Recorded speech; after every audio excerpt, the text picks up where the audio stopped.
বন্ধুরা, অবিশ্বাস্য কামব্যাক, অস্ট্রেলিয়ার মাটিতে দুরন্ত প্রত্যাবর্তনের গল্প। আজ সিরিজের তৃতীয় টি-20 ম্যাচে অস্ট্রেলিয়াকে 5 উইকেটে হারিয়ে দিল টিম ইন্ডিয়া। এই জয়ের ফলে সিরিজ এখন 1-1 ব্যবধানে ভারতের পক্ষে। এই জয় শুধু একটি ম্যাচ জেতা নয়, এটি যেন ভারতীয় দলের আত্মমর্যাদা ফিরিয়ে আনার জয়।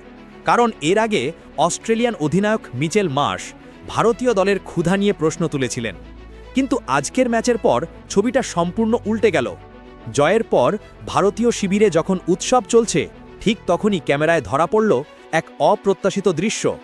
হারের ধাক্কা সামলাতে না পেরে অস্ট্রেলিয়ার অধিনায়ক মিচেল মার্শ মাঠেই কেঁদে ফেললেন।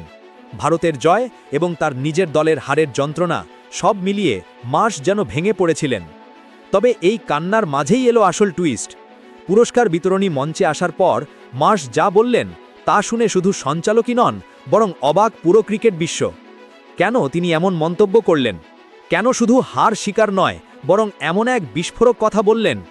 ভারতের কাছে হারার পর মার্শের সেই চাঞ্চল্যকর উক্তি কী ছিল, যা নিয়ে তোড়পাড় শুরু হয়েছে? সেই সব কিছু জানতে হলে দেখুন আমাদের আজকের সম্পূর্ণ ভিডিওটি।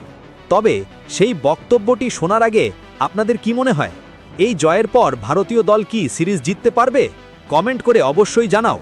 মিচেল মার্শের বিতর্কিত মন্তব্যের দিকে যাওয়ার আগে চলুন দ্রুত দেখে নিই কীভাবে ভারত এই ম্যাচটি জিতল।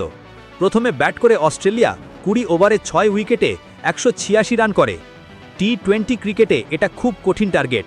অস্ট্রেলিয়ার হয়ে টিম ডেভিড 74 এবং মার্কাস স্টোইনিস 64 রানের বিশাল স্কোর গড়েন।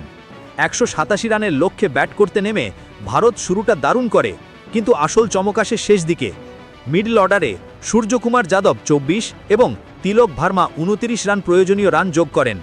কিন্তু ম্যাচের আসল নায়ক ওয়াশিংটন সুন্দর মাত্র 23 বলে 3-4 এবং 4 ছক্কায় 49 রান করে তিনি কার্যত একাই ভারতকে জেতান।